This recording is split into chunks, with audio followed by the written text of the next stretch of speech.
Today I'm going to show you my top 10 most affordable, lightweight Spyderco knives. And wait till you see what I got, because this is going to be good.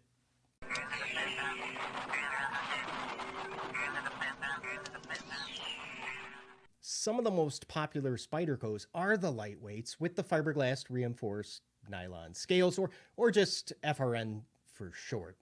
Why is that? Well, it's pretty simple. I mean, it's a cheaper material to make, so it's going to be cheaper for us to buy. Hey, how you doing? If this is your first time here, welcome to the channel. My name is Jay. Go ahead and consider clicking on that subscribe if you're looking for knife reviews that get right to the point. Oh my. All right, let's go ahead and kick things off with number 10. Oh, I got the Tenacious.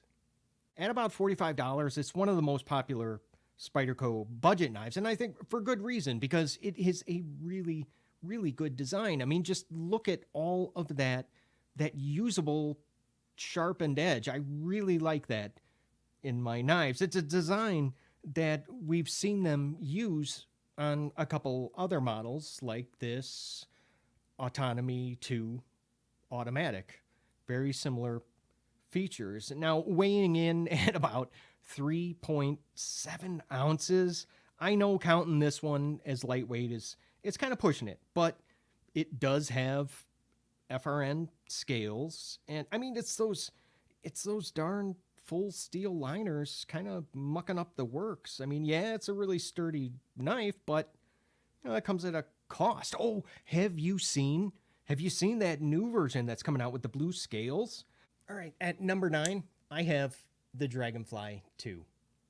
Now, the version that I have is the one with the ZDP 189 blade steel, which has recently been discontinued. But as of like when I was recording this video, okay, Amazon did have them in stock, and I'll go ahead and have the links down in the description.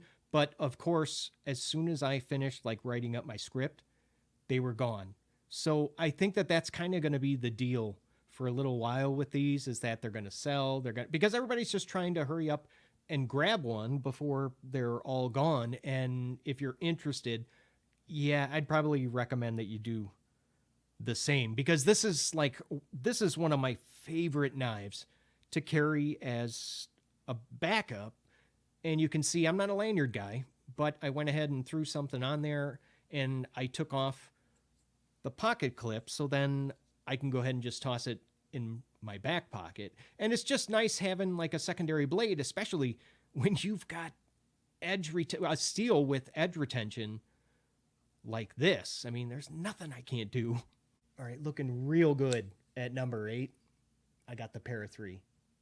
Sitting right at about $110. I really appreciate the heck out of Spyderco for making this version, because it gives, you know, the average person like myself the chance to own a Para 3 for just a little over $100. I mean, the only real issue that I noticed is how different that this FRN, how it feels just a little bit cheaper than the rest of my FRN knives, like this Enderura 4. It just feels kind of plasticky, but I get it. Hey, compromises had to be made to get it down to an affordable price point. I get that.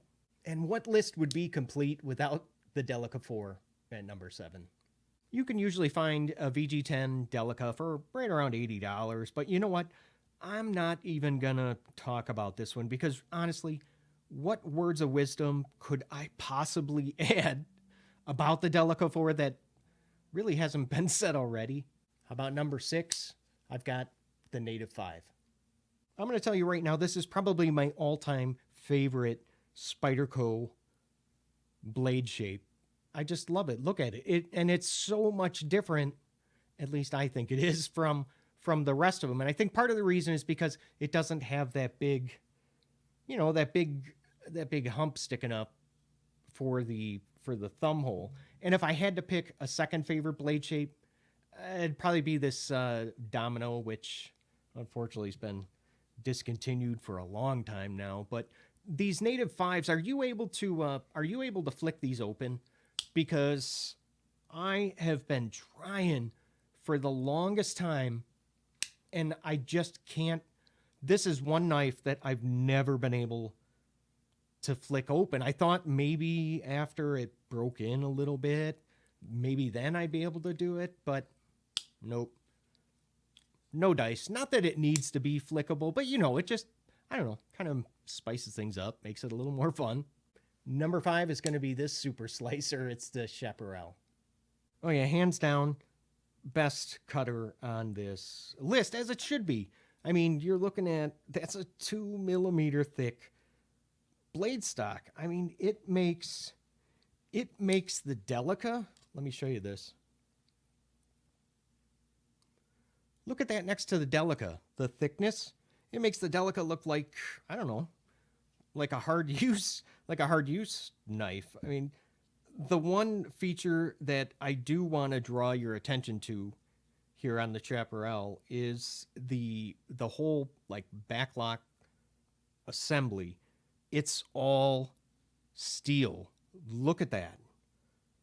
It does not rely on like any plastic to function on that back spring, unlike most other Spyderco FRN backlocks. I mean, like the Native 5 here, you can see half of it is steel, half of it is FRN.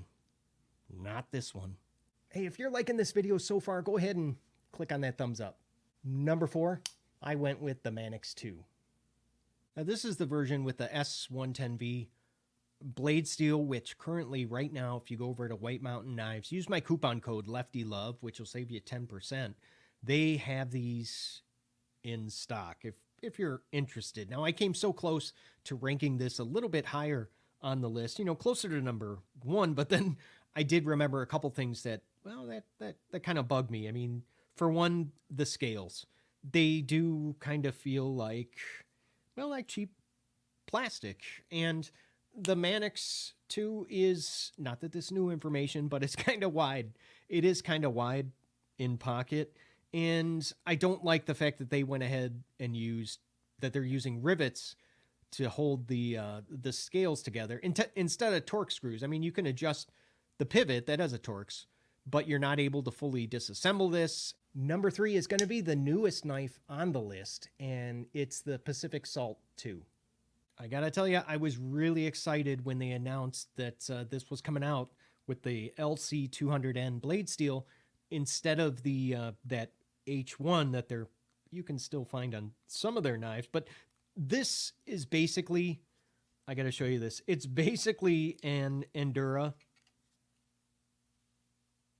The only difference is that the blade on the Pacific Salt II is going to be a little bit wider, taller than the Enderura 4. So, of course, because of that, this is going to end up it's going to take up a little bit more room in the pocket.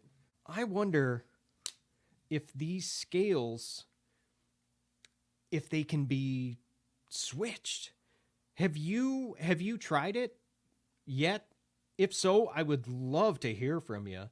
And I'm sure that we would all like to know whether or not that worked out for you. The only concern that I have is with the steel liners, which I know that's been kind of a main gripe about this knife that I've been reading. To me, it makes sense since Spyderco's focus here was on the corrosion resistance. Then again, that backlock assembly and the screws are all made out of metal, so I guess they probably could have used that same material to make some liners. So the next one up at number 2, it's only fitting that I go ahead and do the Enderura 4. For me, this is more of a utility / work knife. I mean, it wouldn't be the end of the world if I lost it or broke it, with a price tag of about $90. And I know as long as Spyderco still exists, I mean, the Enderura will always be in production. And that's kind of comforting. That leads to me to, to carrying this a lot. It's kind of like Buck with their 110 and 112. I mean, that those knives are always going to be around, so you'll be able to replace them just like this. Before I go ahead and show you number one, I do have an honorable mention, and it's a knife that I don't actually own, which I'm going to explain here in a second, but it's the Sage 5. Look, if I didn't already have this version with the S30V blade steel or the Sage one over here in Maximet steel, I would definitely buy the lightweight Sage 5 because I think it's a hell of a deal at about $120. So even though I don't have one, I had to mention it because I think it's an important knife. All right, are you ready to see my number one favorite lightweight Spyderco knife? I would love to know, though, what are some of your favorite Spydercos with FRN scales? And hey, if you don't have 10, don't worry about it. Just go ahead and list as many as you possibly can down in the comments below.